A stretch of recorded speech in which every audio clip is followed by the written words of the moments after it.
Iya, masih bersama kami dalam Newsroom dan masih membahas di tema ini kita akan membahas terkait Undang-Undang KPK yang berlaku, perlukah nanti Perpu itu dikeluarkan. Namun sedikit saya ingin membahas terkait hari Rabu kemarin tanggal 23 Oktober Presiden sudah mengumumkan nama menteri-menteri yang bekerja di Kabinet Indonesia Maju. Nah, menurut Bapak nih sedikit tanggapannya terkait menteri-menteri yang sekarang membawa pengaruh apa ke depannya? Silakan Pak Abdul. Ya, kalau lihat khusus bidang hukum sebenarnya tidak akan ada perombakan atau perubahan yang terlalu besar ya, karena posisi-posisi hukumnya dipegang oleh mereka yang kemarin menjalankan itu. Umpamanya Menteri Kumham ya, Kumham itu dia bertanggung jawab terhadap perancangan undang-undang dan sebagainya gitu ya, termasuk umpamanya revisi undang-undang KPK. Nah, ini kerjaannya Kumham juga. Oke. Gitu, ya.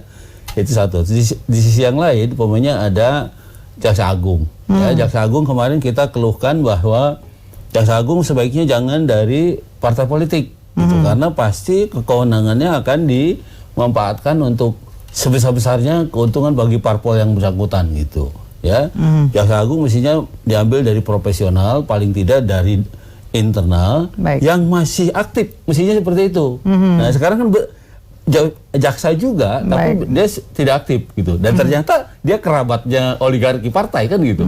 Ya kan? Ini juga jadi persoalan gitu. Bisa nggak independen? Nah, itu masih jadi persoalan. Artinya kita berputar-putar di hal yang sama saja gitu. Ya. Baik, kalau Pak Kurnia sendiri melihatnya seperti apa nih dengan adanya pembentukan kabinet yang kemarin sudah disahkan dan dilantik oleh Pak Jokowi? Iya, sebenarnya kita cukup menyesalkan ketika Presiden Jokowi tidak melibatkan institusi KPK dalam hal tracking dari para calon menterinya sebelumnya. Jadi mekanismenya hanya sekedar Presiden memanggil dan besok langsung diumumkan. Sementara di 2014 kita mengingat Presiden itu menyetor nama ke KPK untuk dilihat lebih jauh. Apakah ada orang-orang yang di stabilo kuning, merah, yang berpotensi untuk misalnya terlibat kasus korupsi. Itu poin pertamanya. Poin keduanya adalah seperti yang dikatakan Pak Fikar tadi, bahwa pos-pos menteri yang berkaitan dengan penegakan hukum, misalnya Menkumham, tidak tepat rasanya jika diisi oleh figur yang berasal atau berafiliasi dengan partai politik langsung. Sejak 2014 ICW bersama koalisi masyarakat sipil sudah berteriak soal ini begitu. Dan 2019 ternyata diulangi lagi oleh Pak Jokowi begitu. Poin ketiganya, tidak ada monitoring evaluasi dari Presiden selaku kepala negara dan kepala pemerintahan untuk melihat bagaimana sebenarnya kinerja dari menteri-menteri utamanya terkait dengan hukum. Tadi Pak Fikar juga sempat menyinggung, Menkumham ini kan banyak sekali sering membuat gaduh gitu.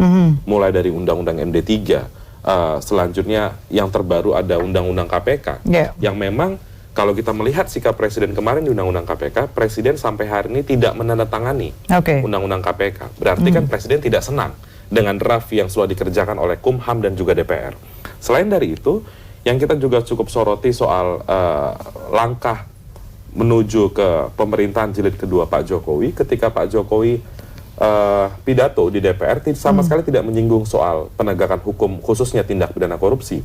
Terlihat memang 5 tahun ke depan hampir sama seperti 5 tahun ke belakang, fokusnya pada investasi, ekonomi, sementara unsur penegakan hukum diabaikan oleh pemerintahan. Itu mungkin. Baik, saya ke Pak Abdul Fikar. Kalau tadi sempat disebutkan Undang-Undang KPK sudah berlaku begitu. Sebenarnya Perpu itu sudah perlu atau harusnya dipikirkan lagi atau seperti apa, Pak? Oke, kalau menurut saya meskipun pengertian kegentingan yang memaksa itu mungkin relatif masih kita bisa diperdebatkan, tetapi kepentingan bahwa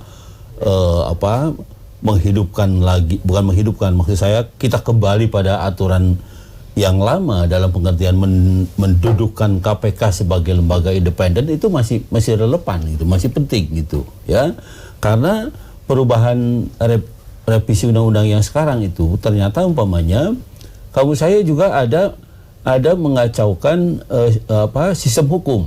Begini, di konstitusi kita ada 2 lembaga ya yang mengomandani kekuasaan kehakiman, dan kekuasaan kehakiman itu sendiri sudah dijelaskan dia harus bebas dan merdeka serta independen dari pengaruh siapapun gitu, pengaruh kekuasaan apapun. Nah, yang dimaksud dengan kekuasaan kehakiman dalam konteks penanganan perkara ada dua ya, Mahkamah Agung dan Mahkamah Konstitusi. Ada dua lingkungan dua yuridiksi yang berbeda ya, yang ini lebih pada hukum tata negara, yang Mahkamah Konstitusi itu, yang Mahkamah Agung itu lebih pada penegakan hukum pada umumnya, termasuk di dalamnya adalah penegakan hukum pidana. Nah, dalam konteks penegakan hukum pidana, maka yang disebut dengan kekuasaan kehakiman itu tidak melulu jajaran pengadilan, tapi juga lembaga-lembaga yang terkait. Umpamanya apa? Ada subsistem penuntutan, jaksa dalam hal ini. Ada subsistem penyidikan dan penyelidikan.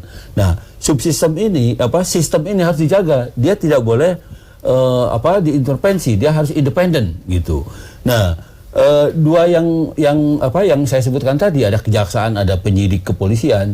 Nah, ternyata pada tahun-tahun 98 itu dianggap tidak berhasil menangani korupsi, sehingga harus dilahirkan satu lembaga yang independen ya, yang tidak bisa diintervensi, dalam halnya adalah KPK.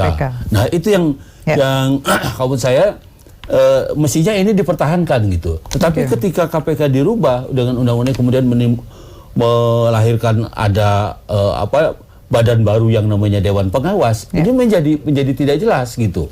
Kalau dulu ya, kenapa penyidik KPK dia merekam, penyidik, menangkap, menahan bisa jalan tanpa karena di undang-undang disebutkan bisa jalan tanpa izin dari pengadilan, karena pimpinan KPK sendiri dia statusnya sebagai penyidik dan penuntut.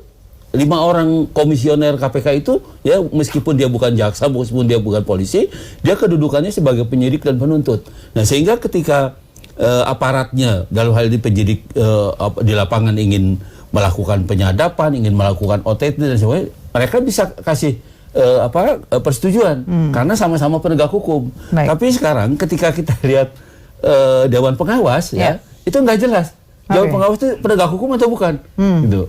Karena itu kan saya ini merusak sistem peradilan pidana sebenarnya. Ya, sistem penegakan hukum pidana gitu. Karena Dewan Pengawas sendiri tidak masuk ke ranah kekuasaan kehakiman. Baik, kami harus jeda sejenak. Pemirsa, jangan kemana-mana, tetap bersama kami di Newsroom.